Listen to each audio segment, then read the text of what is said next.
mwendo tu tukaribu kufikia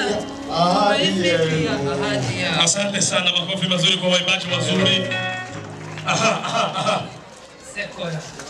Sasa kwa meza ambayo wameandaa kwa ajili ya siku yao, na Mungu yuko pamoja nao, na sisi wote tushangilie kwa makofi mazuri tukisema karibu sana, karibu sana. Alafu kuna kifaa ambacho tunaweza tumia hapo kwa kutengeneza hiyo.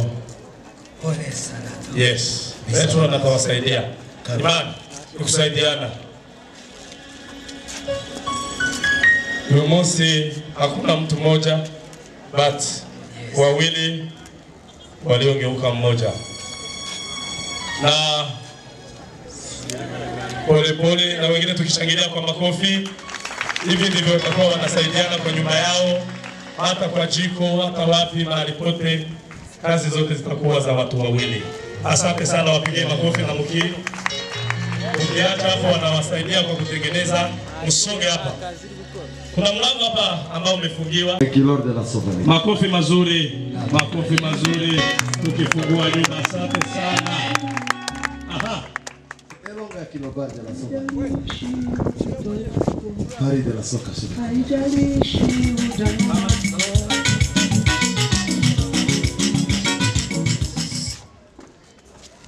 Wewe songa mbele tu, fuata neno la Mungu aliyosema.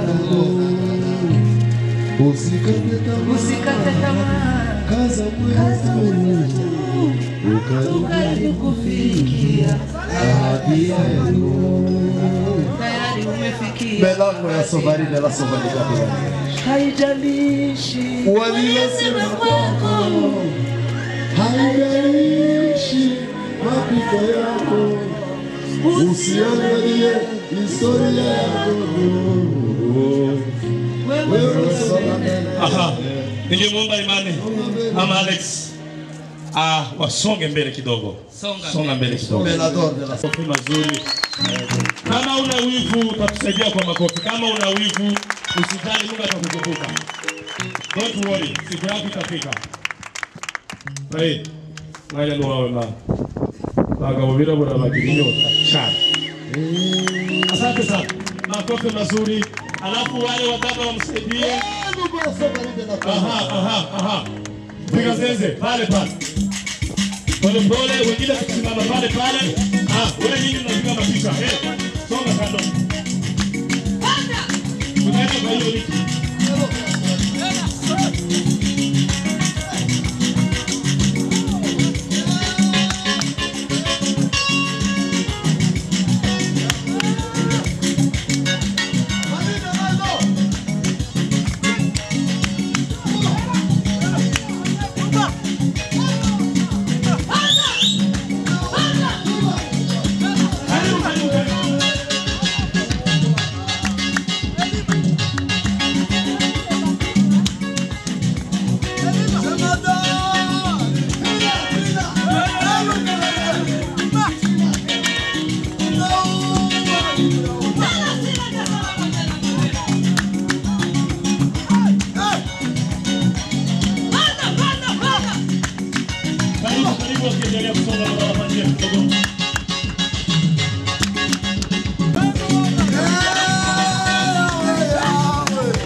Yesu Kristo ari umwami n'umukiza w'ubugingo bwacu.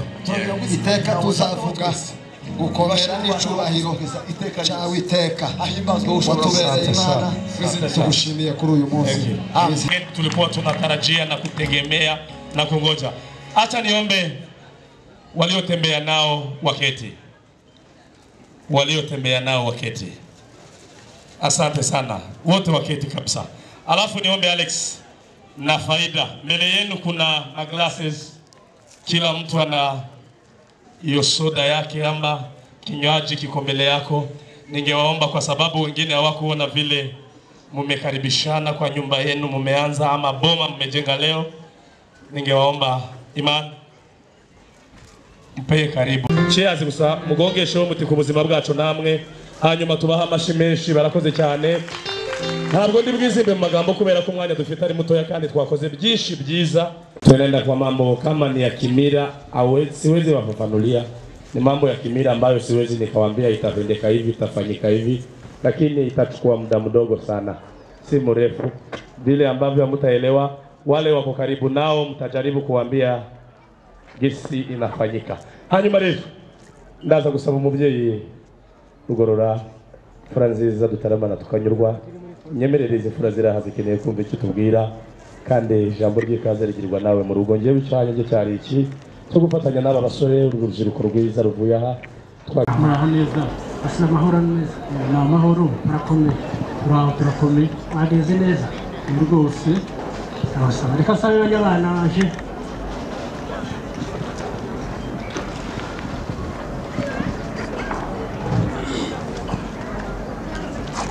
kugorwa zari wacu zazikomera gupfundura zigasaba hafi. Ndabona na hano toroshe ahangaha turi ngaro urubuga mwasi rwo kuzifundurira niyo tuzi ko gasita zagenda iwacu nagikange nitumeri wahari wacu tubiziranye hono namwanyu hari yo kazuba karahari ariko kavanze n'imbeho ko kandi kinyani igihugu turabona ibintu yameze bakabura kaje kuza ubona w'ishiko bimeze bashaka ngo tubanguke ngo ibyo byacu kugenda neza.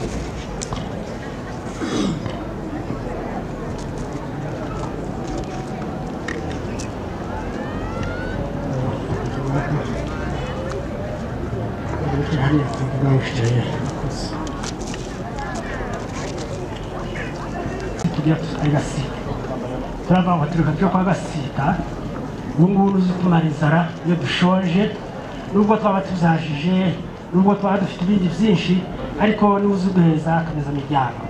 Turaza dushitse iwanyu muratwugururira, mumaze kutwugururira tuvuga ijambo twari dufite, namwe ntimwatinze muradusubije. Ijambo twari dufite ryari ryo gusaba mukamisha, kuko twari dushonje, twari tugize iminsi abana baje gukamisha bakazana amata makeya, twabaza bakatubwira ngo nukubura umukamisha. Turavuga ngo nta wundi turazi wawe, dushite iwawe uratwemerera. Bukeye dukohereza umugabo arazazi iwawe, ashika iwawe aja kusaba isezerano barimuha. Bukeye turaza tuzana inzoga, turagukwera uradukosha, uraturongoranya. Twaciye hose, twaciye bagenda bavuga ngo dore bavuye kwa gasita, bameze neza, bamerewe neza, bashoreye inyama. Ariko tujya guhaguruka nanone twavuze ijambo, turavuga ngo nanone turashonje, kandi mushonji azagirwa nuko nyira bamubangukira kuko abashonje.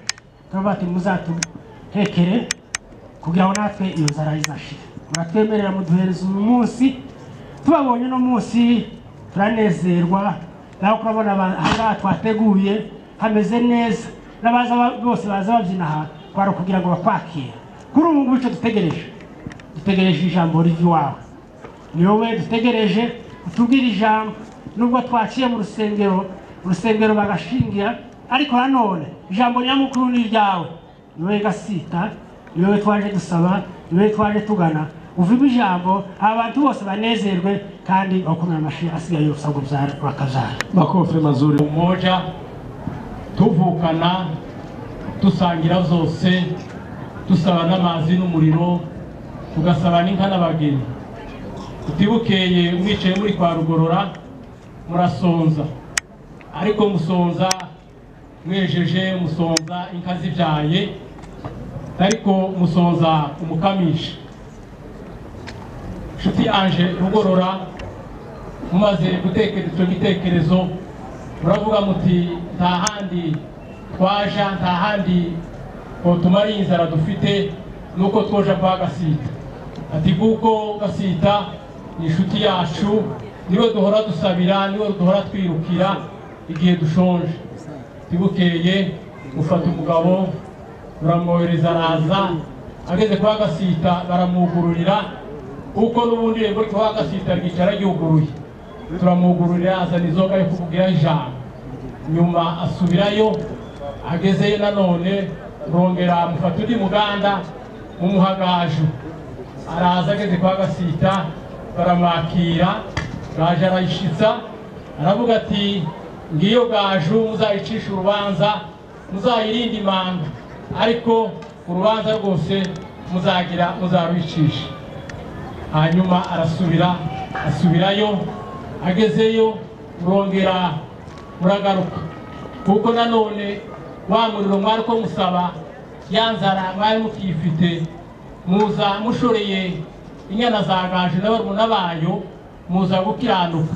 Mushitse kwa Gasita muradukorera icyo dushaka, wamukamisha n'ubu ngubu tituramushikiye. Hanyuma uwo mugabo amaze kuhagera tumuha isezerano, ari ryo uyu munsi muravuga muti twebwe turashaka ku itariki 11 y'ukwezi kwa gatanu n'iposho. Abantu benshi twaciye mu bihugu byinshi, ariko twasanze abasaza biwacu bazavuga ngo n'iposho, ntabwo ari kuwa gatandatu n'ivugo z'abanyamahanga. Uwo munsi turawubaha, habaye mu gitondo niko gukora kuri bene Gasita. Aba bose uhabona bari aha ngaha, abagabo n'abagore, akaba abaje baguhekeye. None Gashuti yanje Rugororo yanzara n'ubundi ndabona itarashira, kuko urabibona kuko amagambo hayo uvuga nayo umushonje. None ijambo ngiye kukubwira ko ndabona ntorivuga nicaye, haguruka gira ubwira ijambo nakuru umutima ngo nicyo ushaka. N'abandi bose bararikeneye nuko arijo hagurutse, ariko n'abandi bararikeneye cyane. Ngahe tambuka gitore uramubona, ariko twasaba bakazana n'umuvandimwe bitahari kushobokera, ariko dore nguyu yantore kwa Gasita waje usaba. Ndagira ngo uri kuramubona ukwasa, arasa no kwa Gasita. Kwa Gasita wabona se nanjye ko ari kosa niko nyine nakubonye ngo nigitebe cyawe, mbona urashaka gusa n'ingabo yo kwa Gasita, ariko barije sanga niyo nawe ukomo. Nshuti yanje nguyu mugeni waje usaba, umushikire, uzamuganirize nk'umwana, uzamuhe ibyuzuha abana, kandi urabona yarezwe n'amata, yisiga amata. Nimugwe muvuze impundu.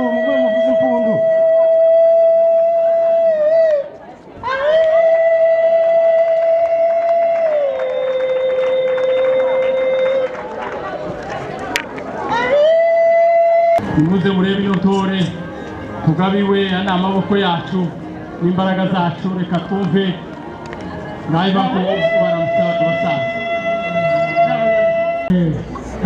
Ariko nabuze amakuru nava kwa Gasita. Umuntu wese uva kwa Gasita amakuru yamenye aha tubashaje, ariko hari abanyongoreye kuko n'abakomoka kwa Gasita. Iyi ni inzoga yo kuvuga ijambo tubwiye abo tugabiye, twaba tunezerewe, tumeze neza, tubutambe tubusikiye. Hasi yatubwiriye Gasita ko twamerewe neza, ariko ntitwubuye gatahe. Turacyazina abantu bari aha ngaha bose bakeneye kubyina igisirimba n'ibindi zino myinshi. Nabonye umuntu agishoboye kwa Rugorora.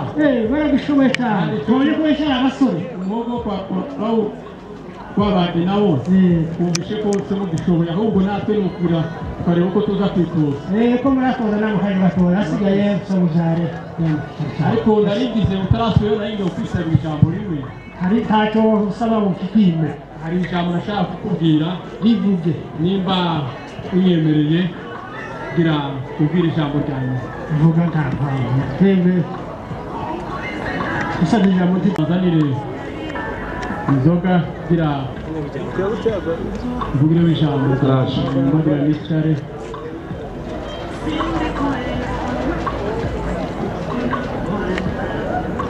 inshuti yanje bitewe n'umwanya n'iki kirere ko duhatona kimeze ko kirabyara ibishimwe ubona iriya nzoga iteretse hariya ikaba ariyo kuza gutwikurura umwana wacu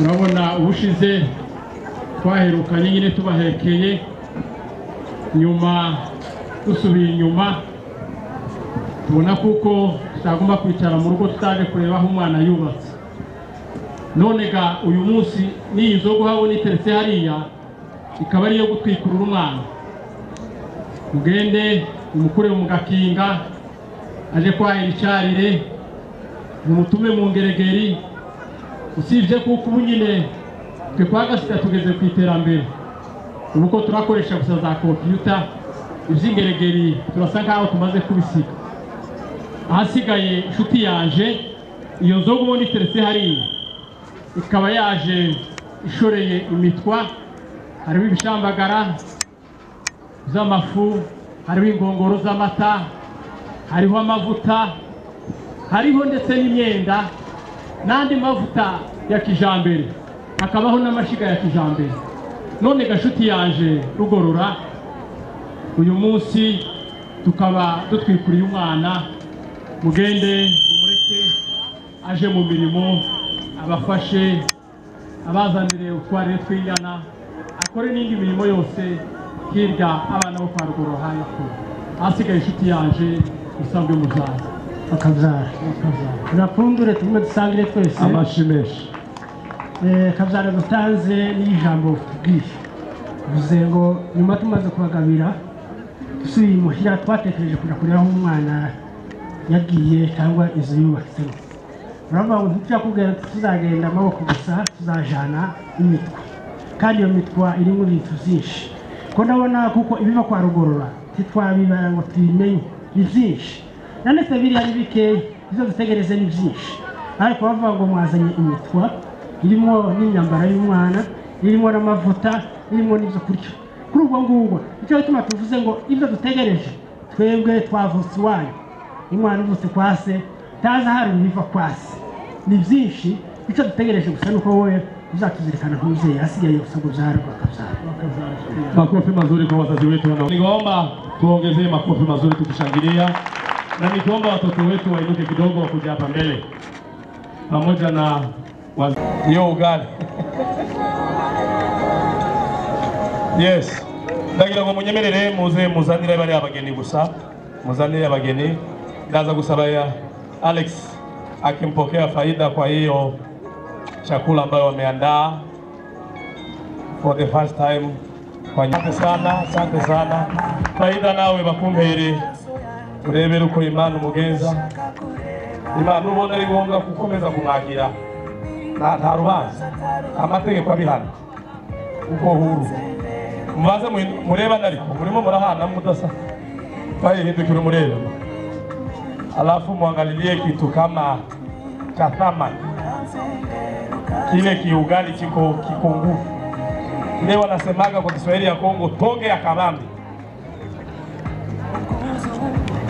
buri munarebe parewe undi marenewe muangalie hao watu mmeenda nao lakini najua mtoto akipokea mzazi inafaa ukubali mtoto akupokee wamesema ati tumetembea na nyinyi tangu asubuhi sasa tumefurahia kabisa kwa mambo ambayo mmefanya kwa hiyo tunawaheshimu hata tuwapokee sasa ama makofi mazuri kwa watoto wetu asante sana hanyuma wapokee masahani alafu kwa sababu tumeandaa vitu vingi hapa kwetu Benis kwa sababu tumeandaa vitu vingi kwetu ingeomba Alex aongoze wengine wageni uwapeleke huko najua mahali kwetu ni pakubwa tutaendelea huko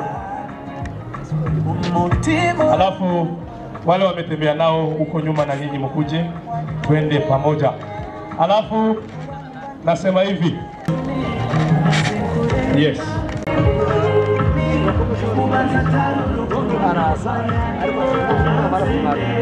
ariko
Yes.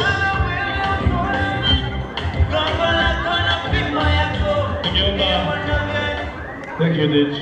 Ningeomba watoto wetu Alex na Faida msimame hapo mnafikia. Kuna kazi kidogo mtanisaidia alafu twende kuketi. Na tuna nafasi turudishie wazazi wetu heshima zao. Kwa hivyo tutaendelea na mengine mambo. Na zingine zawadi tutazitoa baadaye, lakini hizi za wazazi tunataka kutoa saa hii. Kwa hiyo niombe ambao wale ambao wana zawadi hizo huko. No, it's not that. Si hizo. Oh. Wale ambao wana zawadi za wazazi huko waniletee. Waniletee. Zawadi za mama na baba tu peke yake, zingine zitakuja nyuma. Kwa hiyo ningeomba baba Alex na mama yake wainuke. Wazazi wa Alex wainuke. Watoto wetu msonge kidogo mbele wazazi. Alex na akiungana leo na Faida wametamani kuwashukuru sana. Mambo ni mengi, ningesema mengi kwa sababu ya muda sitaongelea sana, lakini wamenituma niwaambie jambo moja, hata tunawapenda na tunaendelea kuwaheshimu na tutawajali kama watoto kwa mambo yote mmefanya kwa ajili yetu. Kama leo tunaungana ndoa ni sababu mmefanya kazi kubwa ya kutulea na kutuigiza kwa njia nyingi mbalimbali. Kwa hiyo munipatie watoto hereza imani, mubampere ingofero nabo ya papa wa imani. Faida aifati. Faida wakiri ingofero mu maboko mufatanye na imani, ingofero mwembi mwegere papa. Mugende hari. Mugende mwende amani. Tugende. Hanyuma hata nyinyi mubaki kwa mashika. Muturuke gutya ima. Usana bagaruka gutya. Yeah. Aha. DJ ngoja. Ati papa turakubaha, turagukunda, uri umuvyeyi mwiza, turagushimira. Irombo gushaka mu mpaye amane nk'umujyambere ngo tubane. Amahoro y'Imana babemwo. Murakoze. Twamariye ngofera amashimeshi mushimira umusaza. Iki nicyo cyaburaga ngo ubukwe burangire. Ubukwe buraza bwatungana. Rero ari ngo icyubahiro tukugomba ibereye abatware. Twemerere twakira iyo nkoni. Icyubahiro tugukwiriye kuguha muri fakanyeho na mama. Turabashimiye cyane. Mukuri amashimeshi mwarakoze kuturera mwana mwese baho mugisha ubarikiwe. Ati mama nawe ari mama nagaseke abana kugeza kwa nyuma nishema. Turagushimiye n'ukuri kuburere bwiza n'uruhare runini. Guseka birakenewe cyane kuruta kurakara. Asante sana. Makofi mazuri kwa familia zetu na Mungu abariki. Ngorogere papa. Alafu nataka hiyo picha sasa. Picha nzuri sana na tucheke na wengine tukishangilia kwa makofi mazuri. Mungu abariki sana. Asante sana baba. Bali wao mugisha wako mwadukoreze tuzahora turitureza. Mubarikiwe sana. We salute you and we love you more than you think. Amashi menshi ku babyeyi bacu ati amara sira ku ruhanga mubyeyi mwiza no ati naza n'abasaza naza n'aberwa sasa tubona sasa kaburaga sasa sana ati nakana kabando k'iminsi ngo nibereye icyubahiro ku babyeyi ishema ry'umuryango tuzahora kwirata murakoze cyane asante sana ati mama nawe dufite impano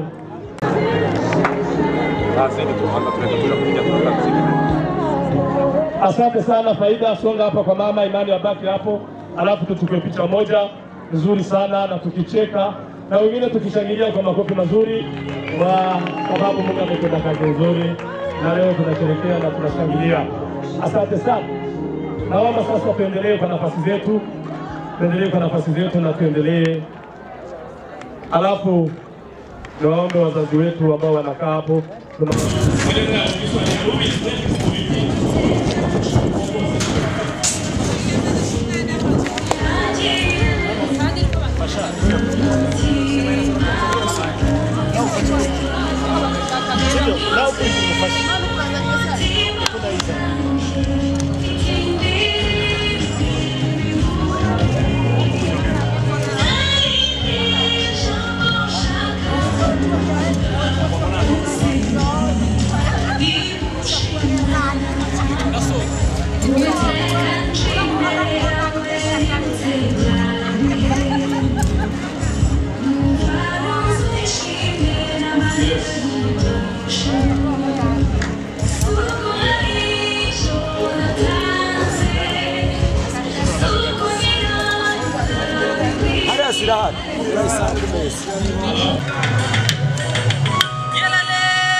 Kuvinda mukanyara mukije mibunda ngo yambu twarana muheto wanje mibunda ngabiye gaju yanje guzokamira abana bawe basore basoretse basimburukira mende bivugumika kumyivugumiko naho niho twavuga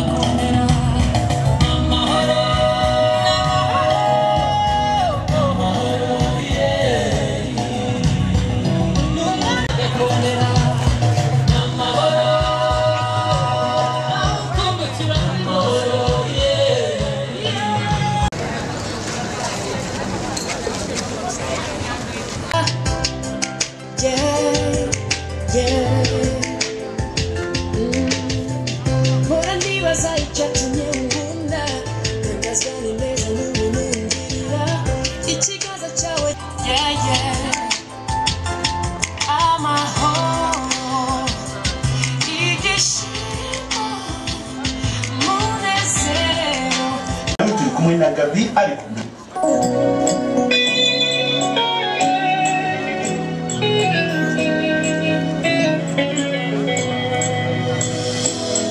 ndamugebaza yereho Samuibaza nyiriho gifite ubugingo mvuga ineza yagiriye yarabikoze byose ineza y'umwami yeah.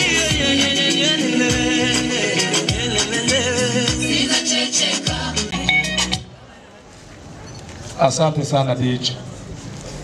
Niseme neno hili ama jambo hili. Protocol nimeomba kitu kimoja. Nimesema mtu ambaye hamujafikia na hamujamwambia ainuke. Please have your respect.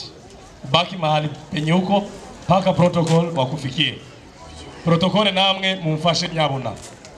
Mumfashe rwose tubanze tuserve abantu bakuru n'abavandimwe ko kuzirikana uruhare rwanyu n'umwanya mwiza wo kubana n'abavandimwe.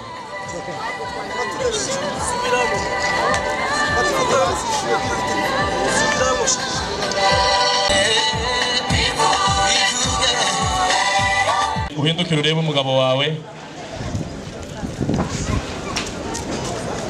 Asante sana.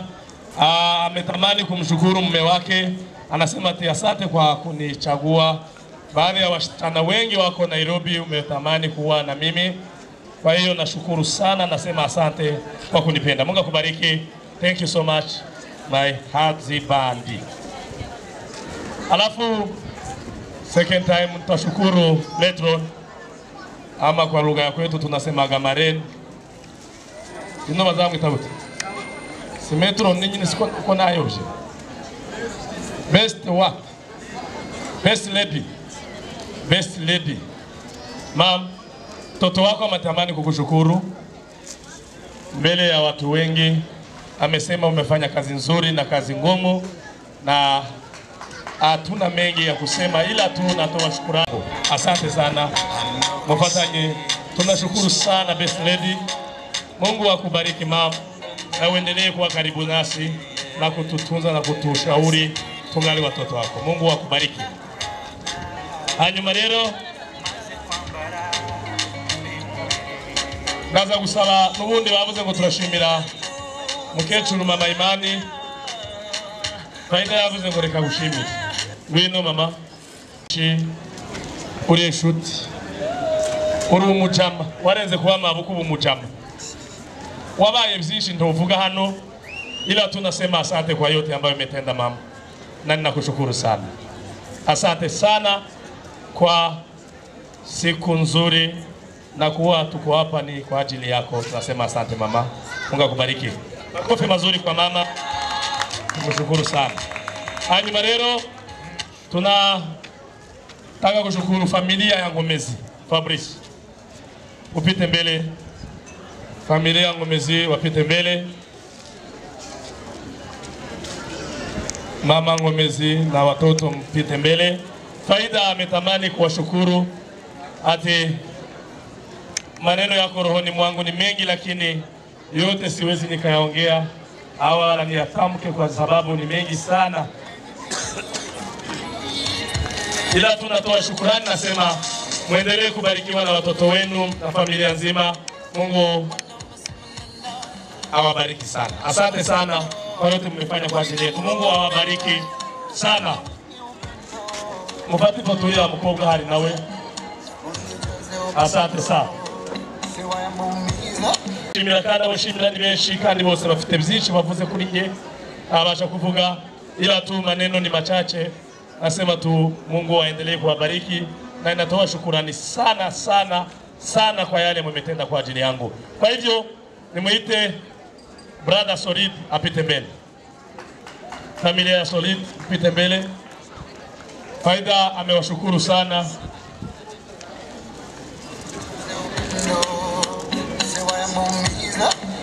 Watoto wakuje na baba. Faida amewashukuru sana, amesema asante kwa yote mmetenda, na tukiwa hapa ni kwa ajili mmefanya kazi nzuri na njema. Ndio maana tunasema asante na shukurani nyingi. Mungu awabariki. Mmenilea, mmenitunza, mmenifunza mengi, na itaendelea kuheshimu na kuwatii. Mungu awabariki sana. Mama, umwambie kama tumeshukuru sana. Yatuza utarasubirayo hagara nawe tugushimire gana none waje. Ati anje nawe reka tugushime. Metenda mema mengi, tumeongea mengi, tumewasiliana mara nyingi. Tunasema asante sana. Asante sana. Pita mbele na mrembo, tuwashukuru kwa yote ambayo mmetenda. Mungu awabariki. Mungu awabariki sana. na tena sana na tena sana.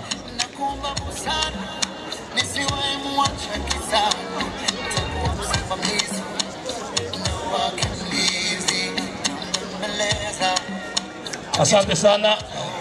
Tunaendelea na kushukuru. DJ, nyimbo iishe kabisa.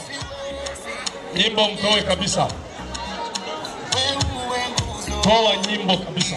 Toa. Nasema reduce. Familia ya Byishimo wapite mbele tuwashukuru. Familia ya Byishimo karibu sana tuwashukuru.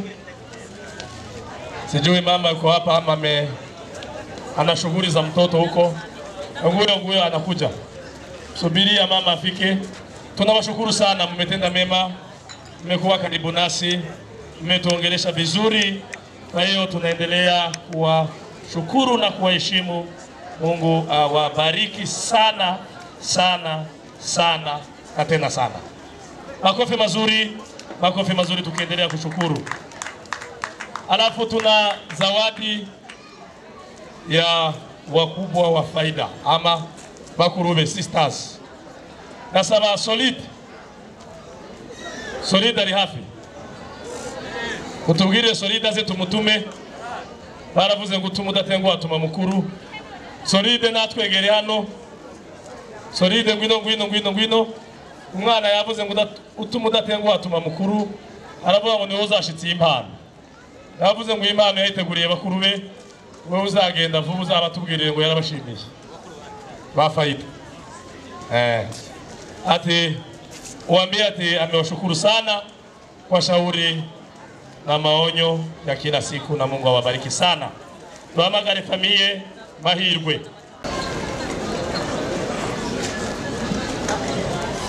Familia Mahirwe, mwana yavuze ati ndabashimira na washukuru sana kwa mengi ambayo siwezi yatamka sahihi, lakini nasema asante kwa yote mmefanya kwa ajili yangu, na Mungu wa mbinguni awabariki, na Mungu wa mbinguni aendelee kuwalinda. Asante sana. Nasema familia ya Yvette ipite mbele.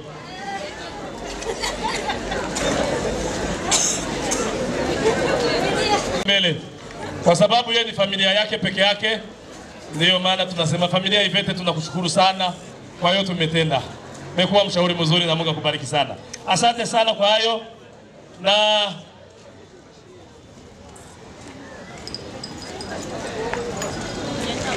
kuna dada zake wa ambao watampea gift.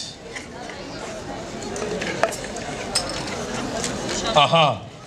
Hanyuma rero dufite amakuru avuye kwa mukuru wawe Faida yatumye ngo tugushimire ku uyu munsi uteye intambwe yo kubaka urugo, akoherereza impano we n'umutware wawe. Aravuga ngo uyu munsi mwubatse, Imana izabashigikire kandi Imana izabubakire muri byose, Imana ibaho umugisha. Asante sana na mubarikiwe. Ndagira ngo mufashe miryango yombi duhuze ibiganza dushimire Faida kukwibuka gushimira abantu. Gushimira n'ingenzi kandi ni ngombwa mu buzima, si buri bose baza babyibuka, ariko nyamara we yabizirikanye. Imana ibaho umugisha.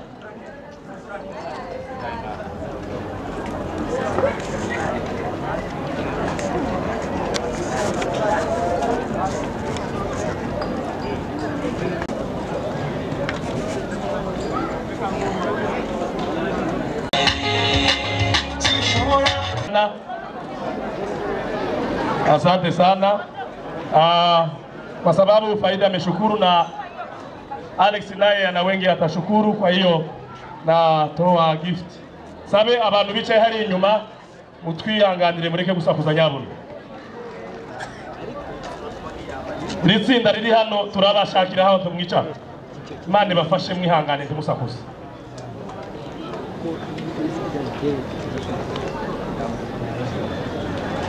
Asante sana. Ndagira ngo noneho Imani atashukuru naye watu wachache ambayo wamefanya kazi nzuri na wakuwa naye kwa ajili ya kufikisha siku hii. Lakini ningeomba watoto wetu ama wageni wetu, please try to smile. Watu wame complain ati mmekasirikia harusi yenu. So kwa hiyo sijui si mimi ndio ndawachekesha ama nitacheka kwa niaba yenu sijui. So try to smile. Kwa sababu watu wakuwe sawa, mjaribu museke kidogo. Aha, nagira ngo noneho mwegere Imani mumumere impano yateguriye Faida. Imani Alex ameandaa zawadi kwa mke wake ambaye amempokea leo. Amesema ni asante, ni furaha sana.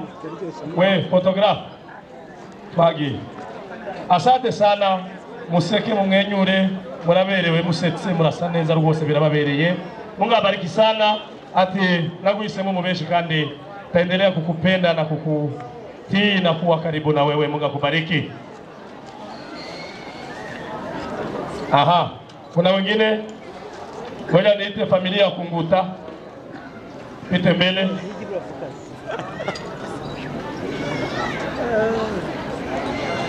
Ati turabubashe bavyeyi na tunawashukuru sana na tuendelea kuwaheshimu na tunasema asante kwa kuwa pamoja nasi kwa yote mumetenda. Mungu aendelee kuwazidishia na kuwajalia neema na baraka kwa sababu ya kutupenda na kutufanya watoto wenu na kutusaidia. Mungu abariki sana. Ngomwe Mungu mnyama foto hiyo foto ya telefoni na irakenewe. Nta kibazo. Asante sana, asante sana. Aha. Nongere mpamagare familia ya Byishimo n'ubundi batwegere namwe. Imani yifuje kubashimira. Imani abashimiye ati muvandimwe mukuru wanjye, inshuti yanjye, everything to me, you mean so many things. Usobanura byinshi kuri nge, nama ibitekerezo yoyote unayofanya kwa ajili yangu wewe na mke wako. Tunaendelea kuwashukuru. Mungu awabariki na Mungu endelee kuwa pamoja nanyi. Tuendelea kuambatana na kuwa pamoja. Shauri yenu na maagizo tutangojea kila siku. Asante sana. Umetenda mazuri, umetenda mema, umetenda makuu. We thank you so much sister. Barikiwe sana. Barikiwe sana kuwa pamoja na kaka yako na kumsaidia kwa yote ambayo umetenda. Mungu akubariki.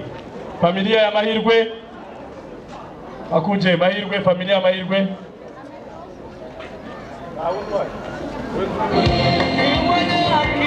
Kama Mahirwe ametoka, mke wako hayuko, kama ni nani hayuko, kuja pokea zawadi yako.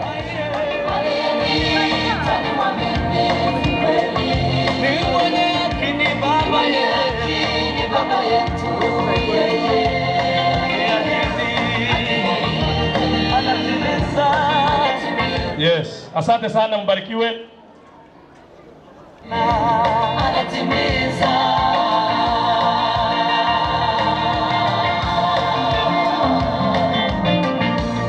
Mungu si mzalimu ili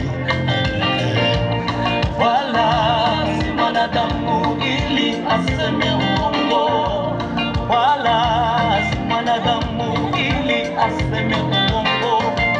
Amini, amini, Okay. mwenye haki, hakika, hakika. Familia ya Soliza Imani yifuje kubashimira. Muryango wa Solide, watoto wapite mbele na baba. Aha. Solide rero Imani yavuze ngo reka bashimire kuri byinshi mwakoze nka mukuru we. Buzima nama ibitekerezo bye ni mwebwe mwagiye muba hafi mumufasha muri byinshi. So kwa hiyo tunawashukuru sana na mbarikiwe sana. Kubera ko Solide ugihagaze kubera ko ari impano uri butange, ndagira ngo uyitangire rimwe uze gusigara umwanya wo kuvuga nyuma. Ngiyi hano bayiguhe. Solide yavuze ati nabateguriye impano bana ba data,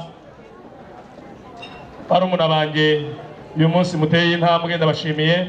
Nabateguriye impano yo kubashimira ku bwa byinshi mwanya fatanyije n'abana. Barabizi ko tubakunda kandi Imana yo mu ijuru izakomeze ibashigikire muri byose. Mubarikiwe sana sana sana.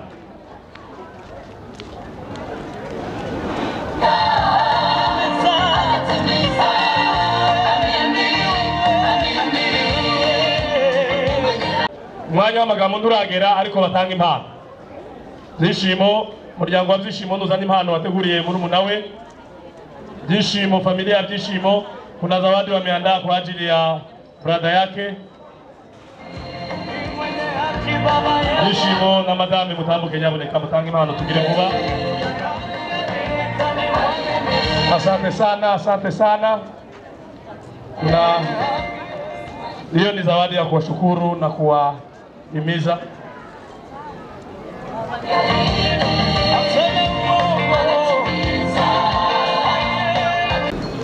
Asante sana kwa zawadi nzuri. Nimesema best man na best lady nao wana zawadi ya watoto wao. Kwa hiyo wapite hapa wapeane zawadi. Karibu sana. Ningesema wale wengine ambao wana zawadi ambao hawataongea wanakuja kupeana zawadi.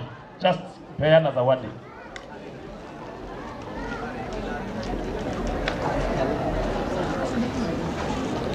Yes. Ababyeyi ati asante sana wa mama na wa baba kwa kutuhimiza na kutufanya vile tunavyokuwa leo. Mungu awabariki sana. Tunawaheshimu, tuendelee kuwaheshimu. Wengine wenye zawadi huko.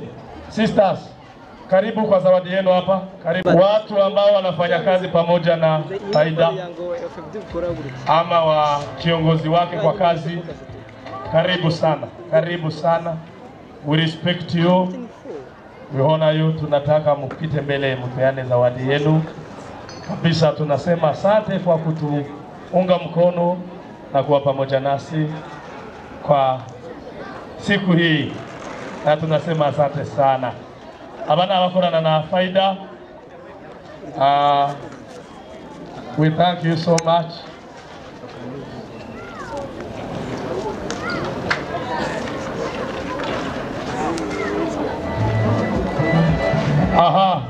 Ningependa msimame first. Msimame tukue picha. Naona ni group ziko kama mbili sijui.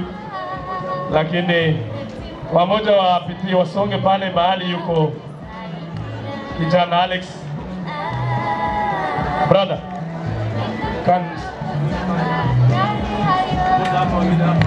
Alafu tuchukue picha nzuri sana. Abana bakorana n'abavandimwe wanafanya kazi pamoja na ndugu zangu hapa na tunaendelea kuwashukuru. Asante sana kwa kuungana mkono nasi kwa ajili ya harusi yetu. Ndio maana tutaendelea kuwaheshimu na nyinyi mahali mtatutuma mtatualika tutakuja. Thank you so much. Mubarikiwe sana. May God bless you so much.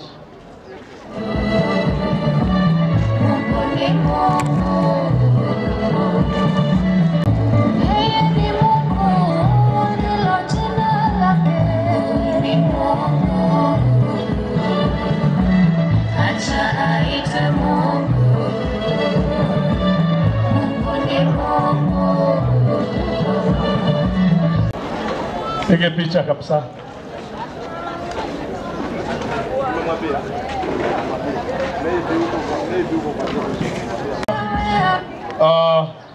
Tunao watu ambao wanafanya kazi.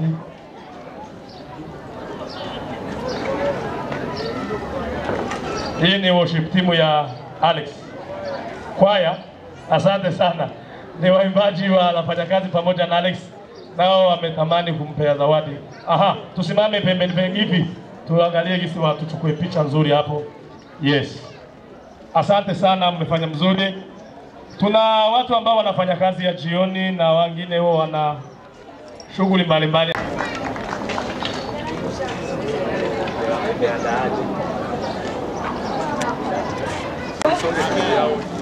Mama wakili wako. Bwana asifiwe. Amina. Mama wakili. Mko. Si mkuja tupende hii bahasha. Mama wakili. Kujeni.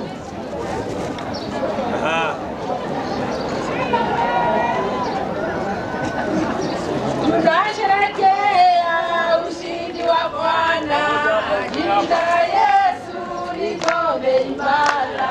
Tunasherehekea ushindi wa Bwana. Jina la Yesu liko imara. Hallelujah, amen.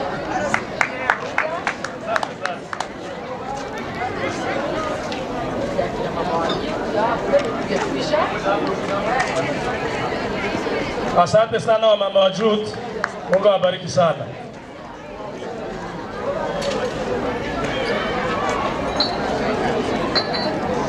Alafu sasa wamama wakimaliza kuchukua picha, tunawapea nafasi baba wazee sasa nao wanaume wachache. Sisi ni PCNF, sisi ni wanaume.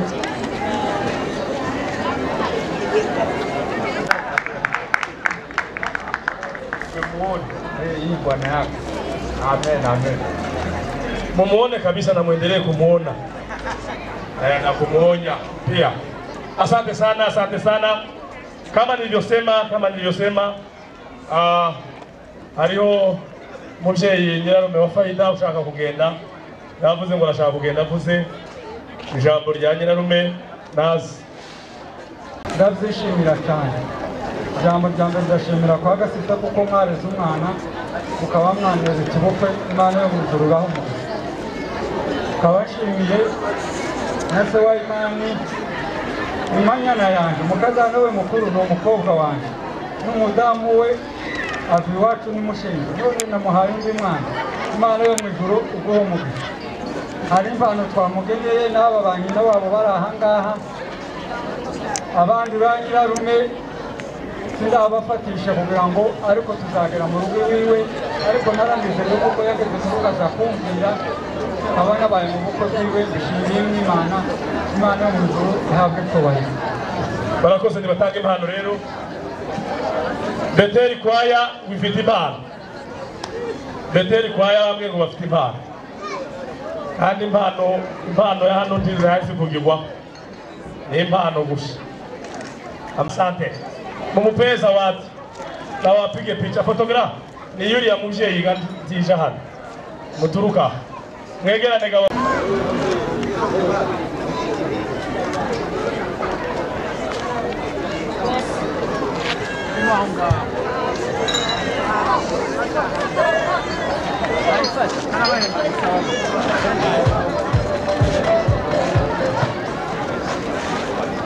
Asante sana Beteli kwaya, Mungu awabariki sana mkirudi kwa nafasi zenu. Worship team.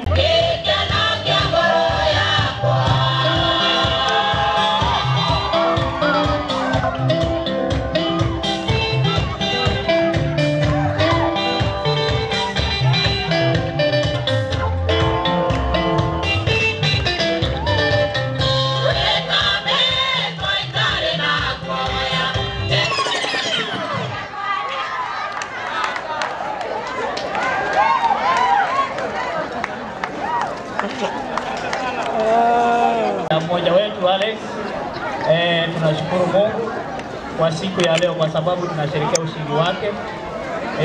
Tuseme Alex mmoja wetu wa praise and worship na ndio anatuchezea keyboard. So siku ya leo tuko na furaha kwa kuona ameweza kushinda. Bwana asifiwe. Na amebarikiwa na amepata kitu chema. Bwana asifiwe. So tuko na furaha na tunashukuru na tumekuja na zawadi ili tuweze kumkabili kwa upendo mwingi sana. So tunashukuru.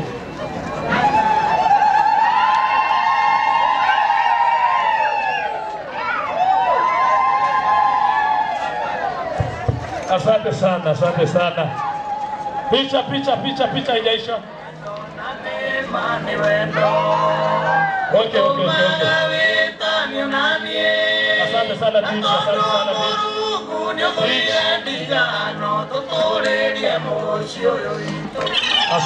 Asante, mbarikiwe sana.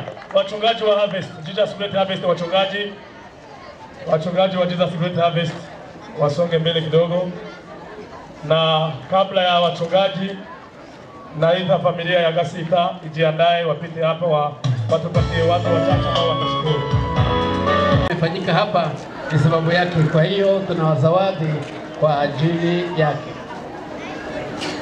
Asante sana wachungaji, peana zawadi wakiwachukua picha, na Mungu awabariki sana kwa kuungana mkono na mchungaji mwingine. Mungu awabariki sana. Customers wa Faida wamesema ndio watamshukuru nao wana zawadi. So Faida, songa hapa wakupee zawadi kwa sababu kwa kazi nzuri unayofanya wamefurahia hii kazi yako. Mungu akubariki sana.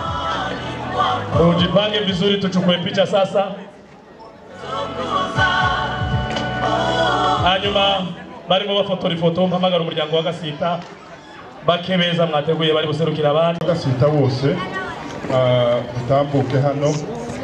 Tukiriko dutambuka MC hari ijambo rya munaniye kavyare kaboneke mu Giswahili riroroshe nikazariwe kaboneka ari bizoza ukoresha. Turasaba gafotozi tukeneye iyi foto y'umuryango, hanyuma turaza gusigarana abantu bake.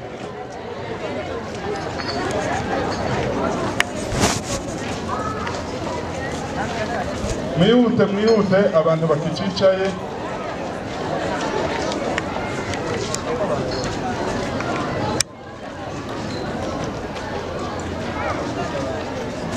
Ese muri Beteli yo ntabasita babamo ba ko mbangira hote nkabona abantu muri Beteli umuryango wa Gasita. Ngaho gafotozi dufotore tuzifotoza.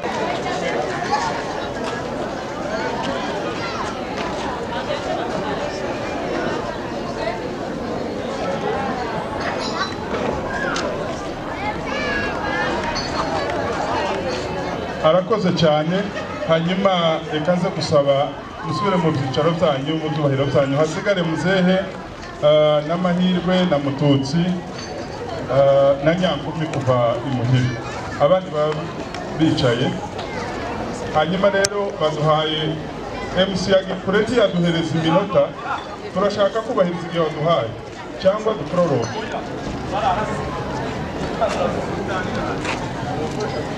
Reka duhere kuri muzehe, aravuga mu myanya ibiri muraza kumva. Haleluya. Haleluya. Amen. Tugiye gushima Imana kuri uyu munsi kuko Imana itugiriye neza. Kuri uyu munsi Imana duteye iteka tukaba twashingije umwana wacu Farida, kandi kurera umwana ni ibintu byoroshe kandi bigoye, ariko twaramureze tukabona kuri uyu munsi turamwubakiye, tutwereka gushima Imana cyane cyane dushimira Farida kuko yitwaye neza kuri uyu munsi, akaba tweretse ibirori tukaba tunezerewe. Ahandi dushimiye Imana kuko Imana yaduhaye bamanyana bacu beza kandi dutura dusabana, kandi mu miryango y'Abanyamurenge ni imiryango myinshi, ariko baradutekereje. Kuri ubwo mwaradutekereje ntitwareka kubashimira, kandi si ubwa none dushingirana, n'ubundi dutura dusabana abageni.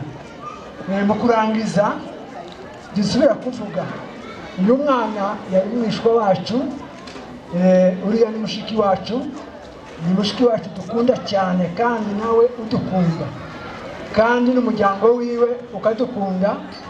Ahasigaye tukaba tumushimye kandi tumubwiye ngo turi kumwe, kandi dushimira muramu wacu wabanye na mushiki wacu neza, kandi agasubira uno munsi bakaba baje kujana uriya mwana wacu. Namwe turabashimiye, kandi dushimira n'ababishwa bacu baza babana natwe, kandi tukabiyambaza bakadutabara cyangwa se bakadufasha mu manza. Mu kurangiza katwe base wabo baserukiye uyu mwana, ni mwishwa wacu kandi n'umukwe wacu, tuzamuheza inka yo kubaka uwo muryango, kandi twifurije kubyara abakobwa n'abahungu kuko nyina nawe yababyaye kandi arabarera, kandi azabyara abana benshi. Babaye simvuga amagambo menshi, muze yamaze kubivuga. Jewe ndatondekera ku bukwe bw'uyu mwana bumaze kuba. Jewe yarababaye cyane, hari akabazo kabanje kumbaho kuko gwara katanturutseho, ariko hamwe n'Imana iri mu ijuru ndashima kuko yankijije Imana ishimwe. Ikindi cya kabiri nshima mu Imana, ndashima Imana kuko ubukwe bwagenze neza. Simvuga ku bukwe bw'abagorora ngo byagenze gutya mume mutandagure tondagura, babashimiye ibyo mwakoze, Imana yo mu ijuru ibaheze umugisha. Ikindi nsubira gushimira Imana, ndashima Imana ku magambo y'uyu mwana ukuntu yitwaye. Faida yitwaye neza cyane, kandi Faida ni umwana mwiza, kandi Faida ni umukozi, kandi Faida yarize, kandi Faida mu bintu byose ni umwana wubaha. Kuko mumuzi Faida azitwara neza, kuko n'undi aturayitwara neza. Tubahaye umwana mwiza kandi uzaba wagandukira mu bintu zose. Irindi jambo rya gatatu nshimira mu Imana, ndashima Imana ku magambo y'ababyeyi bacu kuntu mwabonye namwe iri ahantu mu kuba kure kandi abo batuye ni kure, ariko umwana mutoya gukora ubukwe nta bantu bamuhagarariye, nta na mubyeyi n'umwe, byari bitugoye kandi naje nyumva ngiye kuja mu bitaro. Ibyo bintu jewe yarabitekereje cyane, byashatse nko kumbabaza, ariko hamwe n'Imana niko bimeze, niko ibihe bimeze, namwe murabizi. Abantu bari mu kubiri yarugura abana bakabahana, ariko hamwe n'ibyo ndashimira Imana kuko Imana yashe ibyo Imana yakoze kuri ubu bukwe. Imana ishimwe. Nasigaye Faida n'umwana wacu, tuzavugana n'umudamu turi kumwe. Faida ntacyo azabura, n'inka yo gukama ntacyo muzabura, n'ababyeyi bacu muzo mwasha muri amwa zadukwereye ko zirabyara, n'ibyo dutunze ko zirabyara, muhumure n'izanyu. Barakoze cyane bavuye kuvuga, ntabwo dufite amagambo menshi usibye gushima. Ndaza gushima Imana ko ubukwe bwagenze neza, nabuhagarariye ndi kure, ndaturanye n'umwana. Ntabwo byari byoroshye, murabizi akazi ka hano se cyangwa ubuzima bwa hano, dukora akazi k'abandi, kubona imyanya ntabwo biza bikunda kutworohera, ariko twagiye tuvugana kenshi duhana ibitekerezo, ndetse n'umunsi twabonye umwanya tukaza tukabonana. Rero kuba ibi bintu bigenze gutya Imana ishimwe. Ndashimira umuryango wa Muzehe, cyane cyane Imani wemeye kutuvukamo. Ni abantu twavukanye cyane, twamenyanye dusa nkaho dukuze. Murabizi ko twabaye ahantu hatandukanye, ariko tumaze kubonana nabo batubera abakuru bacu, batubera ababyeyi. Ni kenshi twagiye dukorana ibintu byinshi. Rero kuri uno munsi kuba Imani yatekereje akumva ko agomba kugaruka iwacu, n'ababyeyi be bakamwemerera, n'umuryango we ukemera, hari impamvu bazi ko umubyeyi wabo ari umuntu mwiza. Rero turabashimiye umuryango wa Muzehe, mwakoze akazi gakomeye, mwareze umwana, mwakoze n'ibindi byinshi. Ikindi cyongeyeho ndaza gushimira kuri gahunda twabashe gukorana mu miryango, mbese muri gahunda zo gukiranuka. Muzehe yageze hakurya avugana n'umusaza, arongera araza agera iwanje mu rugo, nibwira ko nta kibazo cyabayeho. Rero ndashimira Imana ko gahunda zose zagenze neza, ibyari biteganijwe byose gukora k'umuryango barabikora. Imana ibaho umugisha. Icyongeyeho ndaza gushimira Faida ukuntu yitwaye. Ndumva ko iyo ataje kwitwara neza mu muryango yari arimo, ntabwo bari kumugirira icyizere ngo bamutware. Rero kuba yaritwaye neza mukabona ko ari ngombwa kumutwara, nawe turabimushimiye. Imana ibaho umugisha. Ndashimira abantu batandukanye, mpereye ku muryango w'Abasita, abatuye hano mu karere ka Umoja, nibo bari bafite umwana kandi batwitabye, mu bagezeho izo ntumwa ndetse n'inkunga yabo twarayibonye. Mubabwire ko twabashimiye nk'ababyeyi b'umwana. Imana ibahe umugisha. Cyongeyeho ndashimira famille restaurant ya bugufi abaturi kumwe hano abo twagiye dufatanya abari mu Rwanda barakoze Imana ibahumurisha. Ndashimira ikanisa umwana ararimo pastor mwarakoze umwana mwaramureze mwaramwigishije ndetse n'inkunga yanyu cy'itorero mwarayitanze Imana ibagirire neza.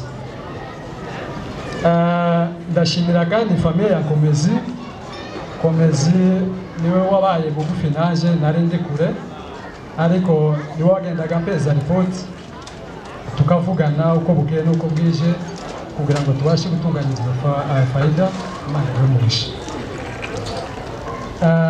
Mu kurangiza by'umwihariko ndashimira abakwe bacu n'ababyara bacu ndibwira ko Solid ari hano bakoze byinshi kandi ntabwo bahereye kuri Faida uko tugiye dukora ubukwe dutandukanye hari ibintu biyemeje gukora so ubagezeho message ko ibyo bakoze byaraturenze niyo mpamvu ubashimira cyane.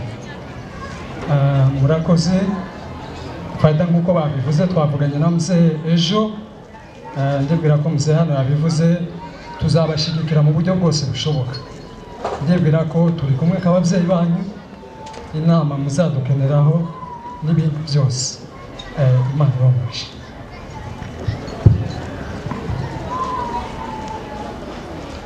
Warasifiwe neza cyane Imana ishimwe. Shimira Imana kuko mbaye ku birori by'abana bacu. Haleluya. Nishimye cyane n'ukuri. Je nyine nagiriwe amahirwe yo kubibaho. Uyu ni umugisha munini cyane. Haleluya. Uyu mwana ni murumuna wanje izi gihe kirekire kamubona ariko n'ukuri nashitana numva nishimye cyane cyane. Murambwira ngo se ko nishimye iyo mbana n'abazenje niyo mvuye zagendaga gute ariko n'ukuri ndashimiye Imana kuko nagize ayo mahirwe. Imana ishimwe. Uyu mwana murumuna wanjye n'ukuri kandi cyane kandi yagize amahirwe nishimye cyane kuko yakoze ibirori byiza.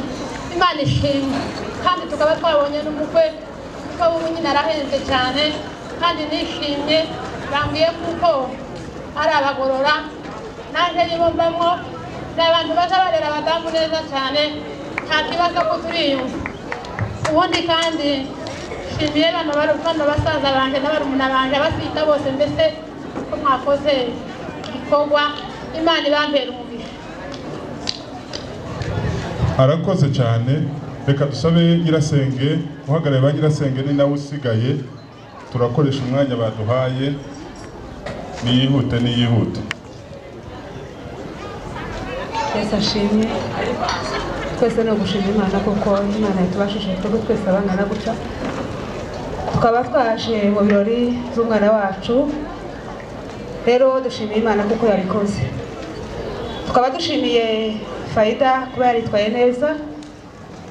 Rega kwereka ababyeyi ibirori biri nk'ibi ngibi bitera ishema mu babyeyi bikabatera ubwuzu bwinshi kuko aba yumvise ihano ry'ababyeyi.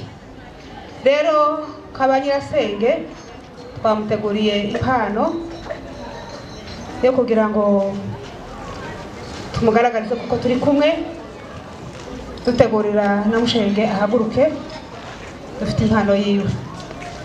Rero nibigire hafi tuyibahe. Hari ijambo nibagiwe ese ni mama nde Mama Koi, ni kama nimesahau ya nashukuru kwa mambo mengi umefanya. Najua tumeongea zaidi, nasema ni shukurani. Najua hakuna kitu mbaya imetendeka, so tunashukuru kwa support yako na Mungu akubariki.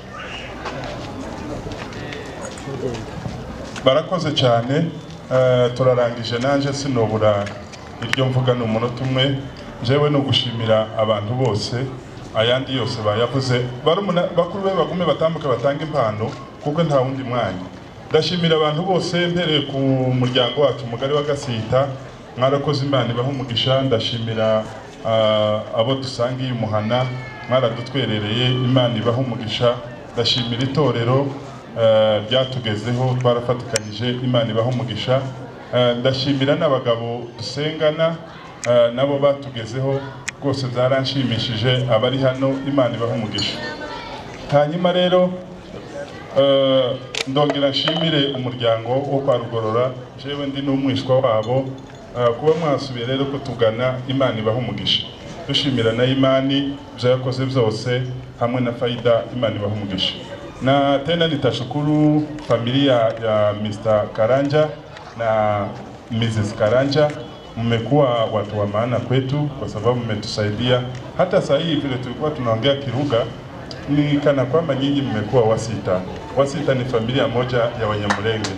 Sasa tunawashukuru sana, mmefanya kazi mingi, mmemsaidia msichana, mkatusaidia, hata saa hii mmesimama nao. Mungu awabariki sana.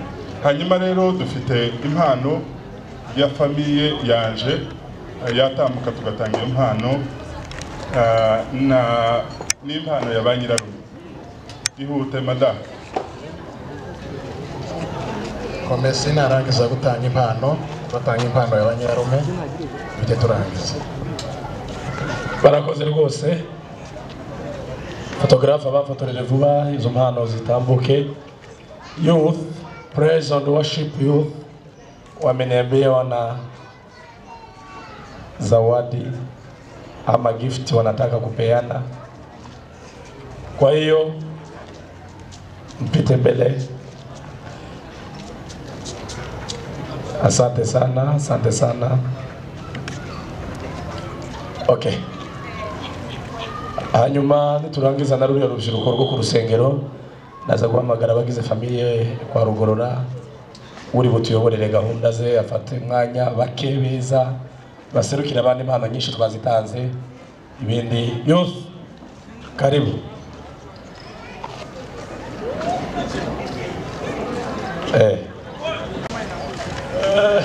Okay, mpeane gift alafu nyimbi kikuwakuta mkingali hapo itakuwa sawa.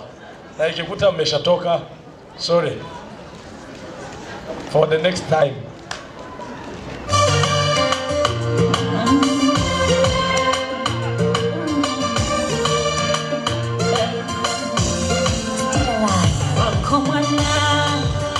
Mwangalie, piga picha. Asante sana yo, asante sana. Mmefanya vizuri kuungana mkono nasi. Nasema watoto wetu warudie kwanza nafasi zao, mtakuja kurudi nyuma. Wazazi wa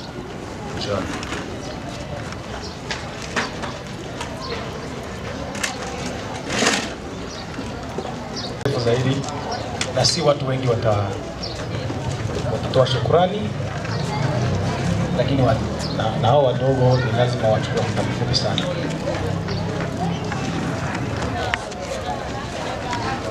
Najua mama ndiye ataongea zaidi. Ni vizuri tuanze na mama, alafu hao wengine watajipanga, si ndio? Msifuni Mungu wetu, kwani ametutendea mema. Tutamsifu tu aliyetoka juu, shangilieni Mwokozi mwema. Msifuni Mungu wetu, kwani ametutendea mema. Tutamsifu tu aliyetoka juu, shangilieni Mwokozi mwema. Bwana asifiwe. Bwana asifiwe. Haleluya. Haleluya. Haleluya. Shimye Imana kuko izahora ari Imana ibihe byose. Shimye Imana kuko Imana yatugiriye neza tukaba tugeze kuri uyu munsi. Nukuri nubwo uvuga ngo ndivuga menshi, nubwo notangira mu gitondo bugaca bukira ariko nanone ishimwe ry'Imana sinarihetse. Shimye Imana yo mu ijuru yangiriye neza. Jambo rya mbere nkaba ndiho Imana ikaba yaremeye kuko imba muri urubanza rw'uyu mwana muri ibi birori. Imana ikantiza gusira kongera kubaho. Ndayishimiye kandi ndayishimiye mbapemutse. Shimye Imana kuko yanyongereye kubaho.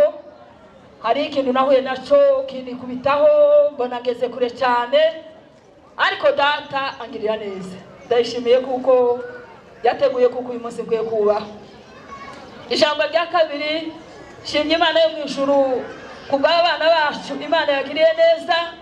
Imana yabanye nabo ikabarinda kwitwara kwabo bakitwara neza none bakaba bakorewe ibirori bingana gutya. Umutima wanje wanezerewe rwose kandi shimye Imana yo mu ijuru kuko yabikoze. Kindi kintu shimye Imana, ndashimye Imana yo mu ijuru kubona umutima wanje unezerewe kubw'uyu mwana, kubw'umuryango wa Solide, kubona umutima wanje uguwe neza. Zukuri umuvyeyi yaravyaye neza akaba ari mu rugo. Ico kintu sinareka kumishima Imana. Shimye Imana yo mu ijuru yabanye nawe. Shimye Imana yo mu ijuru yamukuye aho yarari. Shimye Imana yo mu ijuru yamwitayeho. Iyo Mana ndayishimiye rwose. Kindi kintu shima Imana, ndashima Imana ku muryango navutsemo. Shimye Imana yo mu ijuru kuko yari bizi kuko ariko bizaba bimeze. Twatifuje kenshi ariko Imana izintangaza. Kintu shima Imana no kwizivuga kandi gashitse. Shimye Imana kuko yari bizi kuko uyu muryango wanje uzongera gusubira iyo navutse. Nukuri umutima wanje bivuze mbikuye ku mutima rwose kuko abana banje bakunda iyo navutse n'umutima wabo wose atari ukuvuga ndongere bivuze mbikuye kundi bari mutima. Barabakunda kandi rwose kandi baravyifujije be. Baravuga ngo tiboreka kuja kwa banyirarume. Shimye Imana yabahaye umutima. Shimye Imana yo mu ijuru kuko mwatwemereye mukaduheza umwana. Imana yo mu ijuru ibaha umugisha. Ikindi kintu shima Imana, ndashima Imana ku muryango nashatswemo. Zukuri umuntu agavuga ikintu bakavuga ngo byenda n'ugukabya cyangwa se ngo n'ugupfa kongereza gusamagambo. Ariko shimye Imana kuko ibyo mpayemuga byose ari by'ukuri. Shimye Imana kuko umuryango nashatswemo Imana yangiriye neza. Muri ibyo yaravuze ngo ntibyari zoroshe ariko data utazuburuka neza arirahira aravuga avugira mu kanwa k'abakozi bayo aravuga ngo nzakwagarirwa kandi ibi byose wahuye nabyo bizarangira. Shimye Imana yo mu ijuru yampaye abana ikampeza abana ndayishimiye. Itajya kumpa abana ntabwo ibyishimo tuba tubifite. Shimye umuryango nashatswemo Imana yo mu ijuru yangiriye neza. Ni jewe mfura mwama ukwe turi kumwe n'abarumuna banje hano. Shimye Imana kubona ndi kumwe na Kunguta n'umuryango wiwe wose. Nukuri nubwo n'abandi tutari kumwe ariko nanone iyo nguyu turi kumwe hano ndabashimiye rwose. Nawe tutari kumwe ndabashimiye kuko Imana yangiriye neza. Twabanye nabo barandeze naje ndabarera. Shimye Imana yo mu ijuru kuko Imana yabazanye twaba turi kumwe muri iki gihugu. Cyo kintu cyarandejeje cyane. Kindi kintu ngiye kurangirizaho, ndashima Imana yo mu ijuru kuba ko banje batari hano. Sinareka gushima umuryango wa Papa Garasi. Imana yo mu ijuru n'ukuri imugirire neza mu byakoze. Sinareka kubishima. Kindi kintu ndashima umuryango wa Solide na John bakoze ibintu bikomeye bene data. Hariho bari mu kugira abana ariko ugasanga byenda tibegeranye cyane ariko nshimye Imana mu bintu bakoze. Bakorera umuryango, bakoze nk'abagabo, bakoze neza. Guhera Solide niwe furu kugeza kuri Sabagarasi bakurikirana kugeza kuri John kugeza no kuri Nyatuda turi kumwe no munsi kugeza kuri byishimo na Imana. Umuntu yogira ngo avuge bazavuga ngo hariho abana ngo wavuze gutyo ngo usiga gutyo. Shimye Imana buso mwakoreye umuryango. Shimye Imana buso mwakoreye. Shimye Imana yabahaye umutima. Shimye Imana yabahaye ubwenge. Shimye Imana yabahaye kuyimenya. Shimye Imana yabahaye impano. Shimye Imana yabagiriye neza. Cyo kintu sinareka kubishimira.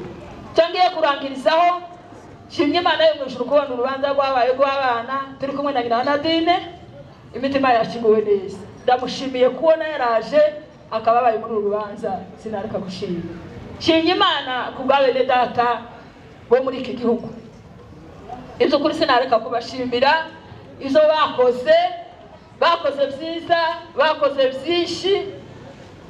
Kweli nafurahia kwa roho yangu, nafurahia kabisa. Nilifurahia jinsi mlivyoambatana na mtoto mkawafanizia kila kitu chote mnafanya. Nafurahia kabisa, nafurahia. Mungu anavijua jinsi roho yangu ilifurahi.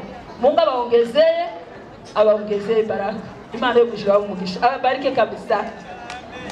Kandi shimiye itorero rya bose uko bafatikanije, uko bangana, zanesheje umutima wanje rwose. Nukuri zanesheje kuba itorero ringana gutya, mubonye indirimbo zinyuzaha. Shimye Imana yo mw'ijuru kuko iri torero ari ryiza. Kindi kintu shimiye umuvyeyi wacu Bishop, sinareka kumushimira by'ukuri, kandi navuga namutinda. Shimye Imana kuko ariho mabuko avuka, kandi iyo mabuko ataja kuvuka natwe abagabo bacu ndira baradushase. Imana yo mw'ijuru data, izi byo mwankoreye nimwe mwandeze, mwarandeze imyaka twabanye neza. Ndashimira nyina Mapendo, ndashimira nyina Muco, ndashimira abana babo, ndashimira abakwe babo, ndashimira umuryango wose ukomoka iwanyu. Imana yo mw'ijuru data, n'abatari hano na mukecuru utari hano azabyumva kuko nashimye. Imana yo mw'ijuru ibahe umugisha, data bagirire neza. Ndashimira Banza ndagushimiye rwose, n'umwana wacu. Imana yo mw'ijuru yakugirire neza. Aba bantu bose batashe ubukwe, nukuri kose Imana ibahe umugisha rwose. Ndashimira abantu biwacu muri kanisa ryacu, ndashimira Beteli yo ndacyayivugaho barabizi nabo, ariko ndabashimiye rwose. Imana yo mw'ijuru ibahe umugisha aho mwakuye, kandi data yo mw'ijuru abagiriye neza. Umuntu wese waramuye ndashimira Faida na Imana yo mw'ijuru ibahe umugisha kandi bagiriye neza. Kabla hatujaendelea, ningependelea Pastor Banza, Mama Nadine na kwa upekee Grace Uwimana wapite mbele wakuje hapa. Yaduhaye ibirori kandi imitima yacu twabisabye kenshi, turishimye. Twarabisabye Imana n'abagomana ubwo abana bacu bakundanye bakemezanya imiryango yombi igahura bakaja inama, Imana ikabemerera. Imana yabikoze bitoreka kwishimira kuba twebwe twese imitima yacu ishimye. Imana yaduciriye urubanza rungana rutya, abarwitabiriye nabo bari ubushake bw'umwana w'umuntu wohama boteguza ibirori utabona babitaha bikaba biramupfaye, ariko Imana yatwemereye ikabidukorera. Nihabwe icubahiro mu izina ryayo, amen.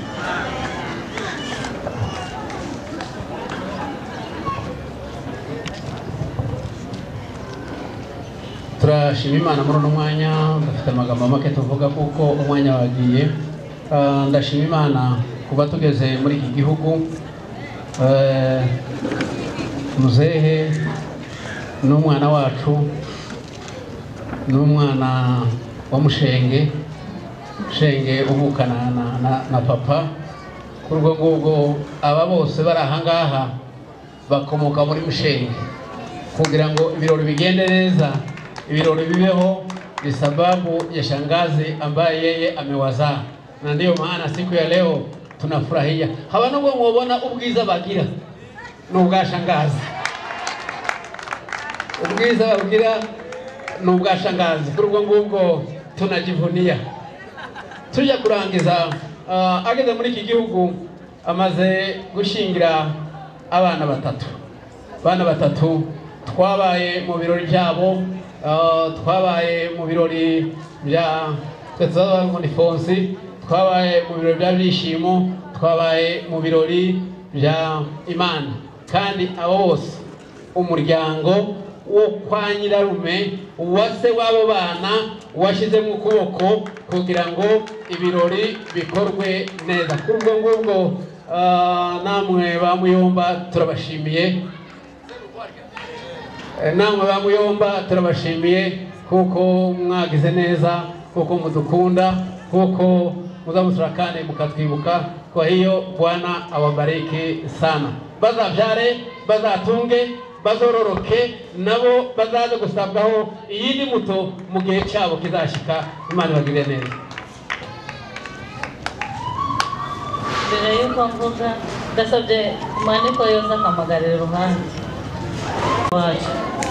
Subeni ni inshuti yanjye. Subeni ni inshuti yanjye mu bantu bose tuvukana. Ndamukunda uko ari kose arabizi. Ni inshuti yo mu mutima iriya mu mutima. Ndamukunda uko ari kose nawe arabizi. Namwemereye impano. Narayimuhaye. Subeni namugabiye kubera ukuntu mukunda. Keka faida zo duhindurira umwana. Imani ni imfura kandi ni umukirisitu. Azorobera kuri nyirasenge. Icyakora abana b'iki basigaye biga ingeso z'iyo bakuriye. Ariko nawe natwe twamurezeho buke. Tuzamucaha. Turavukanye. Reka nongera mvuge kuri Subeni gato. Subeni ni umukozi w'Imana. Ankundira abana. Kandi ikindi mukundira cyane. Agira imbabazi z'abana. Cyane. Kandi cyane. Rero Subeni mwana wa data. Urabizi ko nakugabiye. Kubera urukundo nyatuza akunda Imana. Yanka izota. Genda wihangane.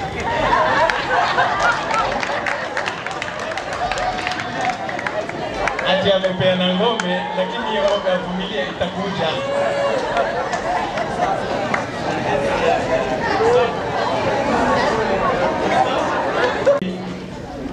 Imani na faida nibo banyiri ibirori, nibo batweretse ibirori. Ndabashimiye rwose kuko batweretse ibirori. Shimiye abaturanyi banje. No kangurira abantu bose aho ba iriya zina rya umoja buriya risobanura ibintu byinshi kandi n'imirimo ihaba. Abagize bariko baryita ariko twebwe tuhaba tumaze kuhabona ibintu byinshi. Bishop nk'uko wavuze ngo pashingiye abana batatu, oya ahubwo uyu ni uwa kane. Wa mbere ni John, wa kabiri ni Byishimo, wa kabiri ni Nyamarembo, Byishimo na Imani. Kandi abo baturanyi banje ntabwo bigeze babura muri ibyo byose, nibo bakoze urwo rubanza. Shimiye itorero rya hano kubera ko sinshaka kuvuga imvugo zibiri. Abungeri babo n'abakristo babo n'abangaba bahagarariye urubanza baza kuvuga mu rundi rurimi babumvise amabwiye ko twabashimiye rwose itorero. Dushimiye itorero rya hano. Dushimiye itorero rya hano rwose, nabishimiye bakora ibintu neza kandi bakabikora ku mwanya wabyo. Shimiye itorero ryacu rya Harvest, turi kumwe n'umushumba waryo. Abantu bashobora kubana mu itorero ariko niyenda ibintu bimwe zaje kuba bakigirayo, kandi yandenganuye yamburaniye none kabisa kandi nishimye. Abandi bari baje bahawe impano nyinshi ariko shimiye itorero rya Harvest kubera ko naje bambaye impano. Hari ako ntekeye ndahanye nanje, abandi bari nagomba bahabwa impano anga kandi nanje bateguye ibirori nari ndimo, n'abareza babana nari ndimo ariko jewe ndato bari bambaye. Shimiye itorero rwose, shimiye umuvukano wacu na Bishop n'abandi bose, cyane cyane shimiye n'abamanyana yanje abasita. Ibyo twavuganye byose tubigezeho, ndabashimiye rwose. Shimiye uyu pasiteri Banza, nubwo mwamona ari munini ariko n'umwana ni kimwe n'abangaba bandi bose. N'umwana rwose ndimo mbona yuko ari munini ariko n'umwana wacu kuva ari umusore yagize ibyago gusa arapfakara, ariko itorero ryacu ryo byaramushingiye umugore we wa mbere. Impaye mvuga ndi kumwe na bungeri hano, ntabwo mbaye mbeshye. Aho yaciye naho waciye twaje kwisanga kandi isanga turi kumwe nawe hano. Tukaba tumushimiye ko yabaye mu birori kandi nta birori twategura mu muryango wareke kubibamo. Turamushimiye rwose. Shimiye abantu bose batashe ubukwe abavuye hirya no hino. by'ukuri reka subira inyuma bukeya kwa data bukwe.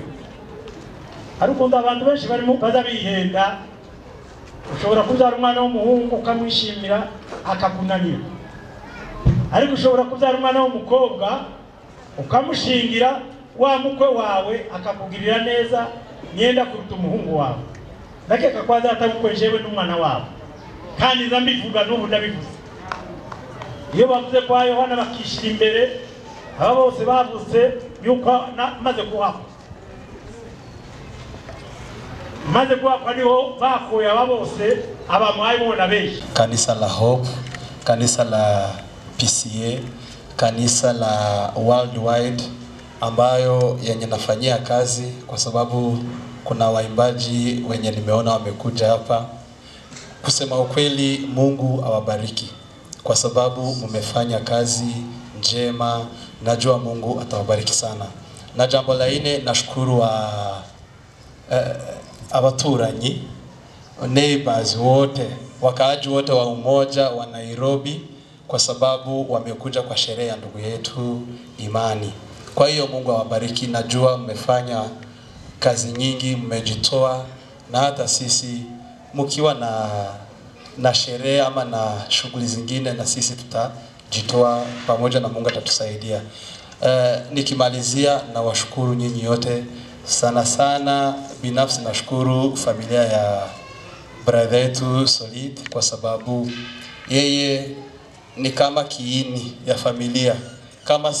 Kama Imani amejenga, kama John amejenga, kama nimejenga, yeye amefanya jambo kubwa. Unajua ni kama yeye ndiye ameshika nguzo. Kwa hiyo Mungu akubariki pamoja na familia yako yote. Kwa hiyo familia ya Imani na Faida tunawatakia baraka, na Mungu azidi kuwaonekania. Mungu awabariki sana. Nafikiri hiyo inatosha sana kwa Kiswahili. Hata tukiongea Kiuluga hapo mmeelewa. Kundi la ya kina mama hapo sasa. Yesu ashimwe cyane. Twese no gushima Imana no kuri dushima Imana kuba tugejeje kuri uyu munsi. Imana ishimwe. Dushima Imana ko Imana yarinze abana basore, je ku giti cyanje, uriya ni musengeneza wanje Imani, Faida ni muramukazi wanje. Dushima Imana ko Imana yabubakiye urugo rwiza. Imana ishimwe.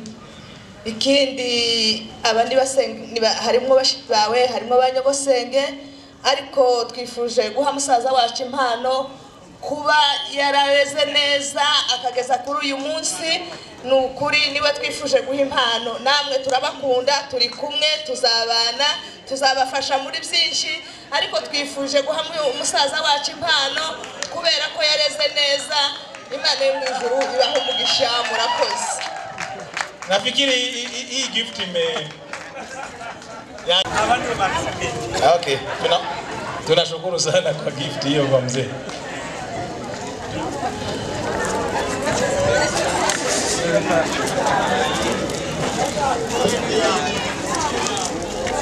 Alafu mimi sitachukua mambo marefu, na hiyo Kiswahili inanisumbua sana mimi, hiyo Kiswahili ya Kenya. Mimi nizoea Kiswahili ya Kongo,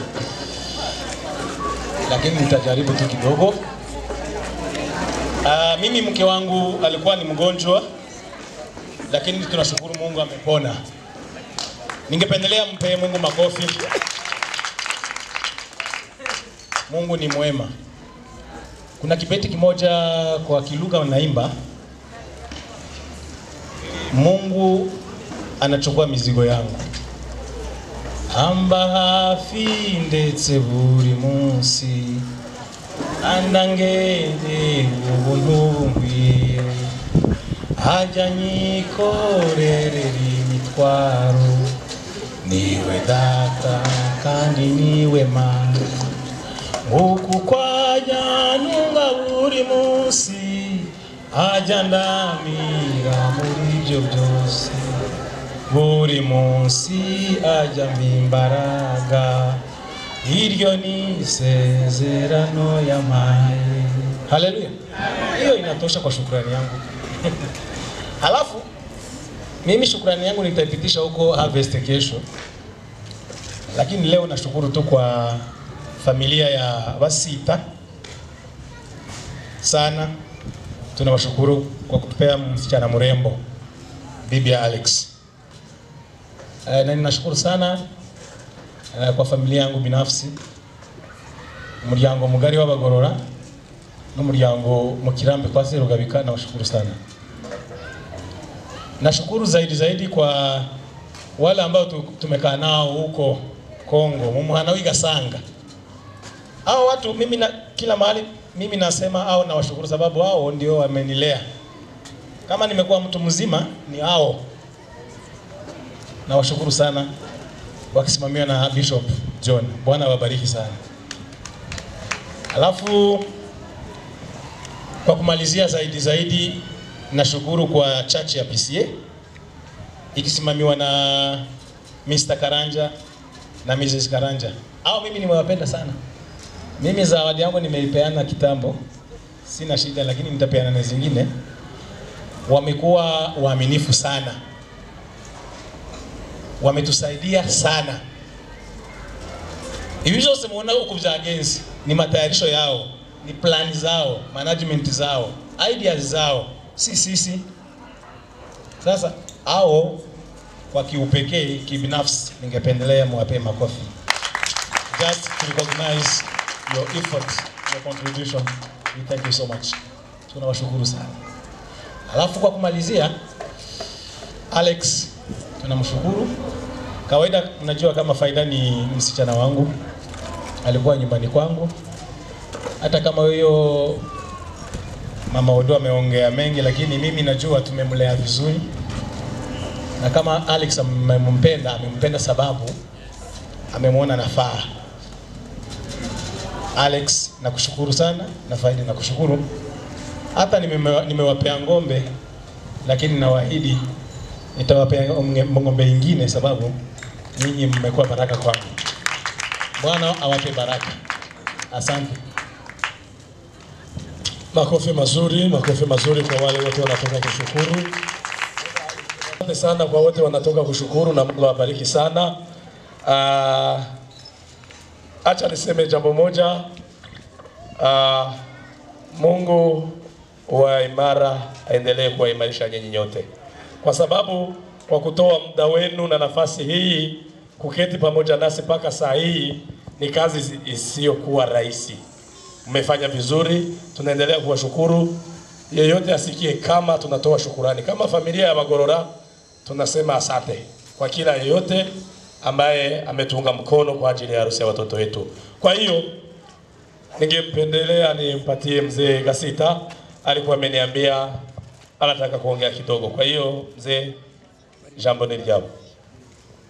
Rugorora nshuti yanje iriye muduwakaze tugeze muri Kiliziya, tugeze hano mukomeza mutwakira ndetse muranatuzimanira. None ga uyu mwanya turasaba kuko mwaduha udukoni kandi tubasezeraho tunabashimira, tunababwira ngo tuzatorere gutyo. Murakoze ndabona amasaha yagiye kuri kubera kuko twabiteguye, twari dukunze ngo tubane, ariko turasaba yuko abandi bagenda niyo basigara n'abandi basore tukaza kubyina tugashima. Bari batangiye gushima tuko bakishije make kugira ngo bamwe bagende, hasigaye kabaka zimana, ariko wowe usigaye hasigaye zatuvuge neza bakabzana. Murakoze, ndashima. Kabla hatujaomba, ningeomba wageni wetu wapite, washuke, wasimame hapa, alafu nimwalike Dokta aweze kutuombea akishukuru Mungu kwa yale yote Mungu ametenda, kwa kuwa Mungu ametujalia neema akakuwa pamoja nasi kufikia dakika hii ambayo tunakamatisha, na endelee kualika Mungu atembee pamoja nasi mahali tunaelekea tofauti. Asante. Fanya na yale utakayoendelea kuyafanya baadaye. Amen. Asante sana kwa kuwa pamoja nasi. We thank you so much. Thank